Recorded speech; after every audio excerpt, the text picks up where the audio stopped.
നമുക്ക് വെക്കേഷൻ പൊളിക്കലേ.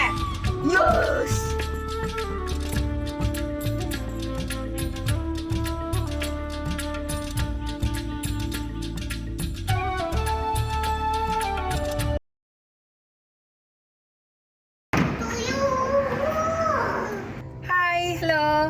നമ്മളങ്ങനെ സമ്മർ വെക്കേഷന് നാട്ടിലേക്ക് പോവാണ്. ഹായ് പറഞ്ഞേടാ. ഇപ്രാവശ്യം നമ്മൾ വണ്ടിക്കല്ല പോണേ, ട്രെയിനിനാണ് പോണേ. ഞങ്ങൾ മാത്രമേ ഉള്ളൂ, അച്ഛ വരുന്നില്ല. അച്ഛ ബിസിയാണ്, അതുകൊണ്ട് ഞങ്ങൾ മാത്രമേ ഉള്ളൂ. ഫസ്റ്റ് ടൈമാണ് ഞങ്ങൾ തനിച്ച് ട്രെയിനിൽ പോണേ. പേടിയുണ്ടോ? പേടിയില്ല. അപ്പൊ ഇപ്രാവശ്യത്തെ വെക്കേഷൻ എന്തൊക്കെയുണ്ട്? തൃശ്ശൂർ പൂരണ്ട്, പാവറട്ടി പള്ളി പെരുന്നാളുണ്ട്, കൊറേ കാര്യങ്ങളുണ്ട്. അടിച്ചു കോട്ടയത്ത് ചെന്ന് കഴിഞ്ഞിട്ട് അവിടെ ആഘോഷങ്ങളൊന്നും ഇല്ല, എന്നാലും നമുക്ക് പൊളിക്കാം.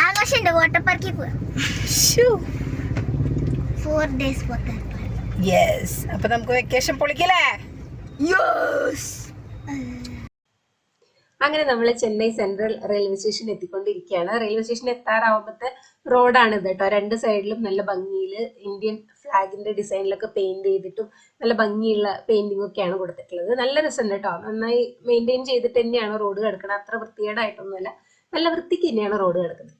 അപ്പൊ നമ്മൾ ഇതേ റെയിൽവേ സ്റ്റേഷനിൽ എത്താറായി. എനിക്ക് സത്യം പറഞ്ഞാൽ അങ്ങനെ ട്രെയിൻ യാത്ര അത്ര വലിയ ഇഷ്ടമൊന്നുമില്ല. നമ്മൾ ഡൽഹിയിലായിരുന്ന സമയത്ത് ആകെ ഒരേ ഒരു തവണയാണ് ട്രെയിൻ യാത്ര ചെയ്തിട്ടുള്ളത്. അതോടെ നമ്മൾ മടുത്തു. 3 ദിവസം ആയതുകൊണ്ട് എനിക്ക് ഭയങ്കര ബോറിംഗ് ആണ് ട്രെയിൻ യാത്ര എന്ന് പറയുന്നത്. പിന്നെ ഇപ്പൊ ഇവിടെ ചെന്നൈ ആയതുകൊണ്ട് നമുക്ക് അത്ര ടൈം എടുക്കില്ല. ഇപ്പൊ ഇവിടെ 7:45 ട്രെയിൻ. നമ്മൾ രാത്രി കയറി കിടന്നു കഴിഞ്ഞാൽ രാവിലെ 5 മണിയാകുമ്പോൾ ഞാൻ തൃശ്ശൂർ എത്തും. ഇനിയിപ്പോൾ കോട്ടയത്ത് അണേട്ടൻ്റെ അവിടെയാണ് ഇറങ്ങണമെന്നുണ്ടെങ്കിൽ 8 മണിയാകുമ്പോൾ എത്തും. അപ്പൊ ഒരു രാത്രിത്തെ കാര്യമുള്ളൂ. അതുകൊണ്ട് നമുക്ക് അത്ര വലിയ ബോറി തോന്നുന്നില്ല. ഇപ്രാവശ്യം പെരുന്നാളൊക്കെ ആയതുകൊണ്ട് ഞാൻ തൃശ്ശൂരിക്കാണ് പോണേ. അപ്പൊ 5 മണിക്ക് എത്തും. അപ്പൊ ഞങ്ങൾ ഇങ്ങനെ ഗോഷ്ടിയൊക്കെ കാണിച്ചുകൊണ്ടിരിക്കുകയാണ്. ഏട്ടൻ ഞങ്ങളുടെ കൂടെ ഉണ്ടെന്നേ ഉള്ളൂ കേട്ടോ. 7:45 ആള് സ്റ്റാൻഡ് വിടും. ഞങ്ങൾ തനിച്ചാണ് പോണത്. എടാ വേറെ ആരും ഇല്ലേ ട്രെയിനിൽ? നമ്മൾ മാത്രമേ ഉള്ളോ? ഇവിടെയൊക്കെ കാലിയാണ്, വരുമായിരിക്കുമല്ലേ?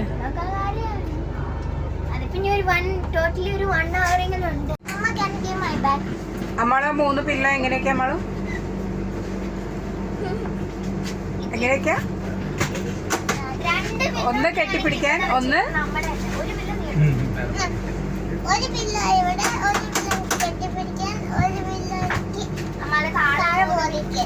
ഇപ്പൊ അതിന്റെ ഓണേഴ്സ് വരും, അപ്പൊ ശരിയാവും. അങ്ങനെ നമ്മള് നാട്ടിലെത്തി. ഇതാണ് ഞങ്ങളുടെ പാവർട്ടി പള്ളിയുടെ കൊടിമരം തൊട്ട് അങ്ങോട്ട് കാണിക്കാന്ന് വിചാരിച്ചിട്ടോ. പള്ളിയുടെ ഡെക്കറേഷൻ ഒക്കെ കാണാൻ വേണ്ടി ഇറങ്ങിയേക്കാണ്. ഇത് ഫ്രൈഡേ ആണ്, സൺഡേ ആണ് നമുക്ക് പള്ളി പെരുന്നാളുള്ളത്. ഫ്രൈഡേ ആണ് എല്ലാം സ്റ്റാർട്ട് ചെയ്യുന്നത്. ദീപാലങ്കാരും അതുപോലെ സാമ്പിൾ വെടിക്കിട്ട് എല്ലാം ഫ്രൈഡേ ആണുള്ളത്. അപ്പൊ രാത്രി വരുമ്പോ ഇങ്ങനെ പള്ളി ഡെക്കറേഷനും കാര്യങ്ങളൊന്നും കുട്ടികൾക്ക് അങ്ങനെ മനസ്സിലാവില്ലല്ലോ. അതുകൊണ്ട് ഞാൻ പകൽ തന്നെ വന്നിട്ട് കുട്ടികൾക്ക് കാണിച്ചു കൊടുക്കുകയാണ്. സൈഡിൽ രണ്ടും ഇങ്ങനെ ടോയ് ഷോപ്പുകളും കാര്യങ്ങളൊക്കെ ഉണ്ടാവുമല്ലോ. അപ്പൊ അത് കുട്ടികൾക്ക് ഭയങ്കര ഇഷ്ടമല്ലേ. അപ്പൊ അമ്മാള് ടോയ് ഒക്കെ നോക്കുകയാണ്. ആൾക്ക് ഇഷ്ടമുള്ള ടോയ് കിട്ടിയില്ല. സത്യം പറഞ്ഞാൽ വേറെ ഏതെങ്കിലും ടോയ് മേടിക്കാൻ പറഞ്ഞാൽ കേട്ടില്ല. നമ്മുടെയൊക്കെ ചെറുപ്പത്തിൽ ഇങ്ങനെ പെരുന്നാളുകൾക്കൊക്കെ അമ്മയുടെ കാല് പിടിക്കണം എന്തെങ്കിലും ഒന്ന് വാങ്ങി കിട്ടാനായിട്ട്. ഇപ്പോഴത്തെ കുട്ടികൾക്ക് അതിൻ്റെ ഒന്നും ആവശ്യമില്ല. പാരൻസ് എന്തായാലും വാങ്ങിക്കൊടുക്കും. ചെറുപ്പത്തിലൊക്കെ അങ്ങനെയായിരുന്നല്ലോ. ഞങ്ങൾ കസിൻസ് ഒക്കെ കൂടി ഇങ്ങനെ ഈ പാവട്ടി പള്ളി ഫുൾ പെരുന്നാളിന്റെ സമയമായി കഴിഞ്ഞാൽ രാത്രി വന്നു കഴിഞ്ഞാൽ ഈ തേരാപ്പാര നടക്കലാണ് പണി. ഇവിടെ പള്ളി നടന്ന് സ്റ്റാർട്ടിങ് തൊട്ട് എൻഡിങ് വരെ അങ്ങോട്ട് നടക്കുക ഇങ്ങോട്ട് നടക്കുക. ഇതാണ് ഞങ്ങളുടെ മെയിൻ പരിപാടി. എന്നിട്ട് എന്തൊക്കെയാണ് വാങ്ങിക്കാനുള്ളത് അതൊക്കെ വാങ്ങിക്കും. കുറെ സാധനങ്ങളൊന്നും കിട്ടില്ല. കുറെയൊക്കെ കരഞ്ഞ് കാല് പിടിച്ചിട്ട് എന്തെങ്കിലുമൊക്കെ കിട്ടിയാലായി. അങ്ങനെയൊക്കെയായിരുന്നു. ഇപ്പൊ നമ്മൾ നമ്മുടെ മക്കൾക്ക് വാങ്ങിച്ചു കൊടുക്കുകയാണ്. അപ്പൊ ഞാൻ ആ ഓർമ്മകളൊക്കെ അയവിറക്കി ഇങ്ങനെ നടന്നുകൊണ്ടിരിക്കുകയാണ്. ഇതാണ് ഞങ്ങളുടെ പാവറട്ടി പള്ളി, ഔസേപ്പിതാവിന്റെ പള്ളിയാണ് കേട്ടോ. അപ്പൊ ഇവിടെ ഇങ്ങനെ പണികളൊക്കെ ഡെക്കറേഷനും കാര്യങ്ങളൊക്കെ നടന്നുകൊണ്ടിരിക്കുകയാണ്. അതിന്റെ മുകളിൽ ഇങ്ങനെ ലൈറ്റ്സ് ഒക്കെ കാണുന്നില്ലേ, അത് വൈകിട്ടാവുമ്പോൾ കത്തിക്കും. ഇന്ന് വൈകിട്ടാണ് അതെല്ലാം തുടങ്ങുക. അവിടെ സ്റ്റേജ് ഡെക്കറേഷൻ പരിപാടികളൊക്കെയാണ്. ഇതാണ് ഞങ്ങളുടെ മെയിൻ ഡോറ്. അതിൻ്റെ ഉള്ളില് പള്ളിയുടെ അൾത്താരയാണ് കേട്ടോ ഈ കാണുന്നത്. അവിടെ പൂവ് ഡെക്കറേഷനും കാര്യങ്ങളൊക്കെ നടന്നുകൊണ്ടിരിക്കുകയാണ്. ഇന്ന് വൈകിട്ടാവുമ്പോഴേക്കൊക്കെ തീരുള്ളൂ. അത് കഴിഞ്ഞ് നമ്മൾ വീട്ടിലെത്തി. കുഴിയപ്പം ഉണ്ടാക്കുന്ന തിരക്കാണ്. പിന്നെ അച്ചപ്പം, കുഴലപ്പം അതൊക്കെ നമ്മൾ വാങ്ങുകയാണ് ചെയ്തത് കേട്ടോ. ഉണ്ണിയപ്പം മാത്രമാണ് ഇപ്പം ഉണ്ടാക്കുള്ളൂ. ഇപ്പം ആർക്കും സമയവും കാലങ്ങളും ഒന്നും ഇല്ലാത്തത് കൊണ്ട് ആ വക പരിപാടികളൊക്കെ ചുരുങ്ങിയിട്ടുണ്ട്. കുഴിയപ്പം മാത്രമാണ് ഉണ്ടാക്കല്. ഇത് കഴിഞ്ഞിട്ട് വേണം നമുക്ക് സാമ്പിളിലൊക്കെ പോകാനായിട്ട്. അപ്പം അമ്മയുടെ കുഴിയപ്പം സൂപ്പറാണ്. ഈ പാത്രം ഇങ്ങനെ നിറഞ്ഞുകൊണ്ടിരിക്കും. അത് നിറയണതിന്റെ കൂടെ അതിങ്ങനെ സൈഡിൽ നിന്ന് എല്ലാവരും തീർത്തുകൊണ്ടിരിക്കും. അങ്ങനെയാണ് ഉണ്ടാക്കിയതിന്റെ പകുതി അതിലുണ്ടാവുള്ളൂ. അപ്പുറത്തും ഇപ്പുറത്തൊക്കെ ഉണ്ടാക്കിക്കൊണ്ടിരിക്കുമ്പോൾ തന്നെ അത് തീരും. അങ്ങനെയാണ് കുഴിയപ്പത്തിന്റെ അവസ്ഥ. ഇത് കഴിഞ്ഞിട്ട് വേണം നമുക്കിനി മെയിൻ പരിപാടിക്ക് പള്ളിയിലേക്ക് പോകാനായിട്ട് കേട്ടോ. അപ്പൊ ഒരു 7 മണിയൊക്കെ ആകുമ്പോൾ കുർബാന കഴിഞ്ഞിട്ട് ദീപാലങ്കാരമൊക്കെ സ്റ്റാർട്ട് ചെയ്യും. അപ്പൊ ഞാൻ വീഡിയോ എടുക്കുന്നുണ്ട്, കാണിച്ചു തരാം കേട്ടോ. ദീപാലങ്കാരം ആരംഭിച്ചു കഴിഞ്ഞു. അങ്ങനെ ദീപാലങ്കാരം സ്റ്റാർട്ട് ചെയ്തതോടുകൂടി നമ്മുടെ പെരുന്നാൾ അങ്ങോട്ട് ഓണായി കേട്ടോ. ഭയങ്കര വോയിസ് ആണ്, അതുകൊണ്ടാണ് ഞാൻ വോയിസ് കൊടുക്കുന്നത്. ഭയങ്കര ബഹളമയാണ്, അതുകൊണ്ടാണ്. അപ്പൊ അങ്ങനെ തിരുനാള് തുടങ്ങി വെക്കുന്നത് ഈ ദീപാലങ്കാരം സ്റ്റാർട്ട് ചെയ്യുന്നതോടെയാണ് കേട്ടോ. എല്ലാ പള്ളികളിലും ഒരു ഇത് അങ്ങനെയൊക്കെ തന്നെ ആയിരിക്കും. ഇങ്ങനെ പല പല ഡിസൈനിലുള്ള ലൈറ്റ്സ് ഒക്കെ ഉണ്ടായിരുന്നു, നല്ല ഭംഗിയായിരുന്നു കേട്ടോ കാണാൻ. അത് കഴിഞ്ഞ് ചെറിയ ഫാൻസി വെടിക്കെട്ടൊക്കെ ഉണ്ടാവും കേട്ടോ.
അങ്ങനെ പള്ളിയിലെ വെടിക്കെട്ട് കഴിഞ്ഞ് ഇനിയിപ്പോ വീട്ടിലത്തെ വെടിക്കെട്ടാണ്.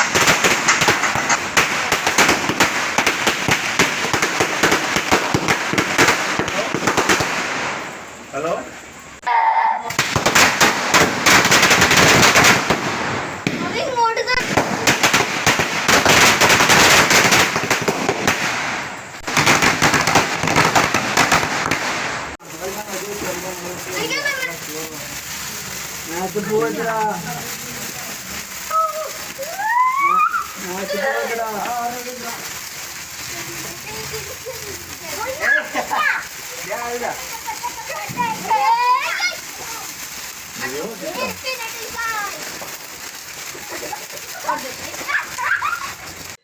പെരുന്നാളായി കഴിഞ്ഞ് കഴിഞ്ഞാൽ പിന്നെ ഈ രാത്രിയിലെ പള്ളി പരിപാടി കഴിഞ്ഞ് വീട്ടിലെത്തിക്കഴിഞ്ഞാൽ പിള്ളേരുടെ പരിപാടി ഈ പൂത്തിരി, പടക്കം, കമ്പിത്തിരി ഇതൊക്കെ തന്നെയാണ് കേട്ടോ. ഒരു 10 ദിവസം തന്നെയാണ്.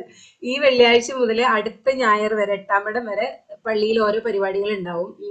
ഗാനമേള, അത് അതൊക്കെ ആയിട്ട്. അത് കഴിഞ്ഞ് വീട്ടിലെത്തുക, ഇതാണ് മെയിൻ പരിപാടി കേട്ടോ. പിന്നെ തൃശ്ശൂർക്കാരല്ലേ, ഞങ്ങൾക്ക് വെടിക്കെട്ട് കമ്പവും ആനപ്രേമവും ഉത്സവവും പൂരവും ഇതൊക്കെ തന്നെയാണ്. അത് കഴിഞ്ഞ് വെള്ളിയാഴ്ച കഴിഞ്ഞ് ശനിയാഴ്ച നമുക്ക് അമ്പ് വരും വീട്ടില്. അമ്പാണ് ഇപ്പൊ വരുന്നത്.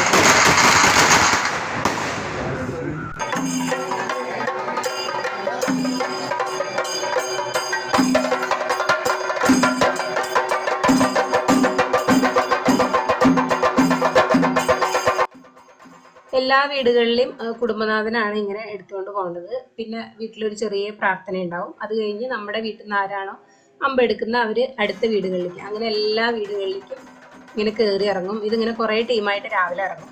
ഇവരെല്ലാവരും രാത്രിയിൽ പള്ളിയിൽ എത്തിച്ചേർന്നിട്ട് അടിപൊളി പരിപാടിയാണ്.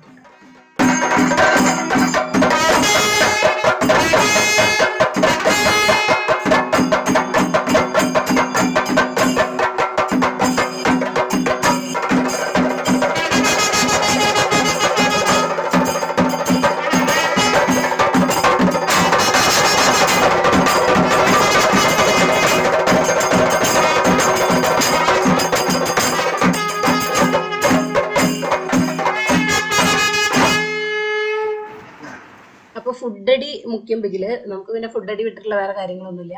പിന്നെ വീഡിയോ എടുക്കാനായിട്ട് ഭയങ്കര തിരക്കായിരുന്നു കേട്ടോ. പിന്നെ പെരുന്നാളാവുമ്പോ അറിയാലോ, വിരുന്നുകാരൊക്കെ ഇങ്ങനെ വന്നും പോയി നിൽക്കും.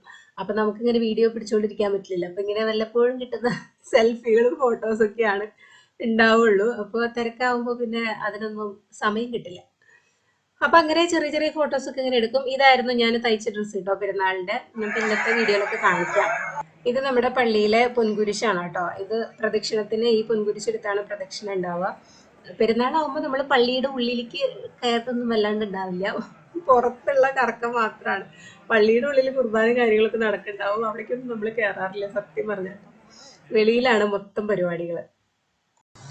സൺഡേ പെരുന്നാൾ കഴിഞ്ഞിട്ട് പിന്നെയുള്ള എല്ലാ ദിവസങ്ങളും 8-ാം വരെ രാത്രി അടിപൊളി പരിപാടികളൊക്കെ ഉണ്ടായിരുന്നു കേട്ടോ. ഇത് സിനിമാറ്റിക് ഡാൻസ് ആണ്, ഗാനമേള, നാടകം, അങ്ങനെ കുറേ പരിപാടികൾ ഉണ്ടായിരുന്നു. ഇത് ശരിക്കും മ്യൂസിക്കോട് കൂടി ഈ പാട്ട് കാണുമ്പോഴാണ്, ഡാൻസ് കാണുമ്പോഴാണ് ഭംഗി ഉണ്ടാവുക. കോപ്പിറൈറ്റ് വരുന്നുള്ളതുകൊണ്ട് ഞാൻ മ്യൂസിക് കൊടുക്കുന്നില്ല കേട്ടോ. നല്ല രസമുണ്ടായിരുന്നു കണ്ടോണ്ടിരിക്കാൻ. അത് കഴിഞ്ഞ് ഗാനമേള ഉണ്ടായിരുന്നു. ഗാനമേളയിൽ അമ്മാള് പൊളിച്ചടുക്കി. പാവർട്ടിക്കാർക്ക് അവിടെ ഇരിക്കുന്നവരൊക്കെ ഭയങ്കര സ്റ്റാൻഡേർഡ് ആയിട്ട് അവിടെ ഇരിക്കുള്ളൂ, കളിക്കൊന്നുമില്ല. കുട്ടികളാണ് കളിക്കുള്ളൂ. സാധാരണ എല്ലായിടത്തും ഗാനമേളയ്ക്ക് ആകുമ്പോൾ എല്ലാവരും ചാടി കളിക്കും. പാവർട്ടിക്കാർ ഭയങ്കര സ്റ്റാൻഡേർഡ് ആണെന്ന് കാണിക്കാനാണോ അതോ ഞങ്ങൾക്ക് കുറച്ച് കൊമ്പ് കൂടുതലായിട്ടാണോ എന്നറിയില്ല. ആരും കളിക്കില്ല ഫ്രണ്ടിൽ കണ്ടോ. നമ്മള് കയറി പോയി. കുട്ടികളാണ് കളിച്ച് തകർക്കണം കേട്ടോ. വലിയവരൊക്കെ ഭയങ്കര ഡീസൻ്റ് ആയിട്ട് ഫ്രണ്ടിൽ അങ്ങനെ ഇരിക്കുള്ളൂ.